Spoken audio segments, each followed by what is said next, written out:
ओम शांति।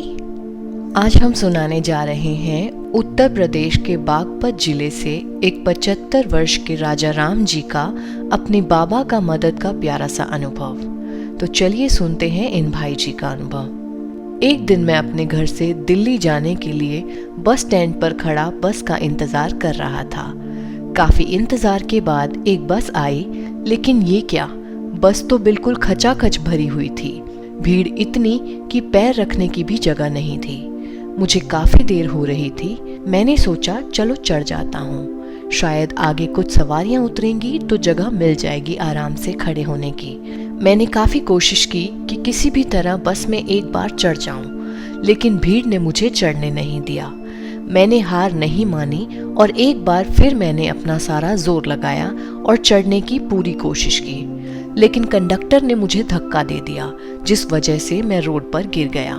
मुझे हल्की फुल्की चोट भी लगी, लेकिन मैं भी कहाँ कम था।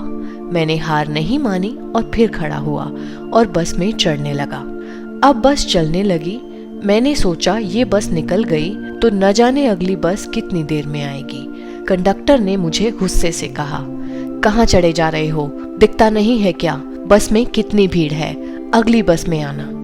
और यह कहकर कंडक्टर ने मुझे एक बार फिर से धकेलकर बस से नीचे उतार दिया और बस चली गई। मैं बहुत निराश था। मुझे काफी देर हो रही थी। मैं परेशान हो गया, पर कुछ देर फिर से इंतजार करने पर दूसरी बस आ गई। ये बस काफी खाली थी और मैं बस में चढ़ गया। मुझे एक सीट भी मिल गई। मैं आराम से बैठ गया।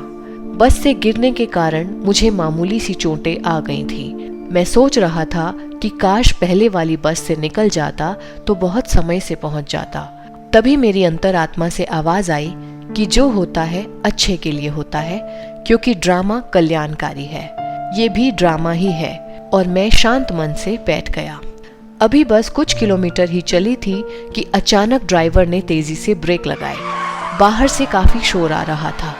मैंने खिड़की से बाहर झांक कर देखा तो आंखें फटी रह गईं।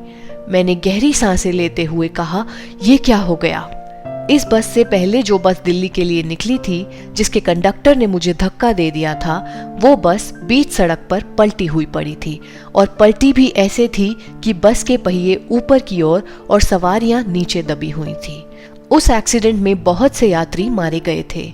मैंने हाथ जोड़कर शिव बाबा का शुक्रिया किया कि बाबा आज तुमने मुझे बचा लिया। कहाँ मैंने 2 बार इस बस में चढ़ने की हर संभव कोशिश की थी, लेकिन शायद बाबा का आशीर्वाद था जो मैं इस बस में नहीं चढ़ पाया। बाबा ने उस दिन मेरी रक्षा की थी। मैं बस बार बार यही कह रहा था कि मेरा तो शिव बाबा एक, दूसरा ना कोई। और कहते हैं ना, जाको राखे साइयां, मार सके ना कोई। हम यदि हर समय बाबा को याद रखेंगे तो बाबा भी हमें हमेशा याद रखेगा। और अगर बाबा हमारे साथ है तो फिर किस बात की चिंता। जब स्वयं भगवान साथ है तो कोई हमारा कुछ अहित कर नहीं सकता। यदि आपके भी कोई ऐसे अनुभव हैं जो आप हमारे साथ बांटना चाहते हैं तो डिस्क्रिप्शन बॉक्स में दिए गए नंबर पर अपना अनुभव भेज सकते हैं। आप अपने अनुभव की ऑडियो या वीडियो भी रिकॉर्ड करके हमें सेंड कर सकते हैं। ध्यान रखें, अनुभव साधारण नहीं होने चाहिए। आपके अनुभवों को हमारी टीम सुनेगी। अनुभव पसंद आने पर ही उसे बीके ओम शांति चैनल पर अपलोड किया जाएगा। राजयोग मेडिटेशन सीखने के लिए आप अपने नजदीकी ब्रह्मा कुमारी सेवा केंद्र से संपर्क करें। और हाँ, हमारे मुरली ग्रुप को ज्वाइन करने के लिए डिस्क्रिप्शन बॉक्स में दिए गए लिंक पर क्लिक करें। इसके लिए आप टेलीग्राम ऐप भी डाउनलोड कर लीजिए। और साथ ही यदि आप हर रोज पॉजिटिव मैसेजेस पाना चाहते हैं तो डिस्क्रिप्शन बॉक्स में दिए गए लिंक पर क्लिक करके पॉजिटिव मैसेजेस ग्रुप को ज्वाइन कीजिए। ओम शांति।